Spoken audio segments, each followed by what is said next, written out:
with actress Veronica Taylor here. I'm so privileged. Veronica, Pokemon. Thank you so much. I'm really happy to be here. Now, you've done a few things here in New Zealand since you've been here. Can you tell us about your experiences? Oh yeah, so my daughter and I flew into Auckland in an airplane, not flying. And then we drove from there down to Rotorua and Lake Taupo, and then we drove down here to Wellington. So we've been through, all kinds of terrain, all kinds of water we've soaked in, and now we're here. We saw seals today. We're going to do the night walk to see a kiwi tomorrow night. I mean, we're trying to do everything. We'll see. We accomplish it all. So I really would love to talk to you about your career. So you're an actor, Yep. and you've done a lot of voice acting for animation. How That's did right. that come about? Did you study acting first, and then you discovered Oh that? yeah. I've acted in shows since I was 5, basically. But I went to college and grad school both for acting. I have a bachelor's and a master's in acting. So I guess all of what I've done has kind of informed my career as a voice actor. I had my first voice job doing a stunt show, as a matter of fact, and then from there I went on to get a job in a cartoon that led to another job and another and another, and now I do mostly all voice-related work: cartoons, audiobooks, commercials, you name it.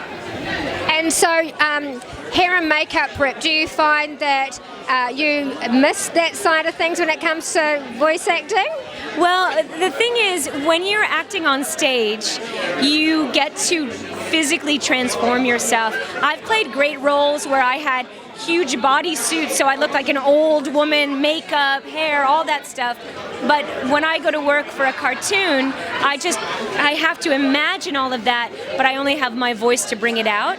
So you don't have the luxury of all of that, and you don't have to take the time to get into it all. You just have to jump in. So that's where I think your training comes in. How did you get into that? Was it a casting situation? Or? Yeah, so I was working on another project, which some anime fans might know of, Slayers, and I was asked to audition for Pokemon. I had the luxury of listening to what the voice originally was in Japanese, and then that character was kind of modeled off of that voice. But really, being a 10-year-old boy is not that difficult if you can just get into the head and you just jump into the sneakers, shall we say, and just become that character. I play a sheep, I play a pig, I play, any kind of age, but it's all about finding what the character really is, who they are, where they live, and then kind of bringing that forward. I think all of us have a bit of Ash inside of us.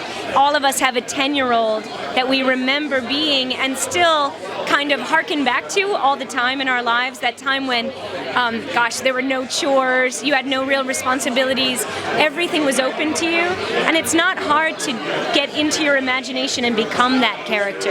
And it's kind of a luxury to go to work and be 10, I have to say. Oh my gosh, absolutely.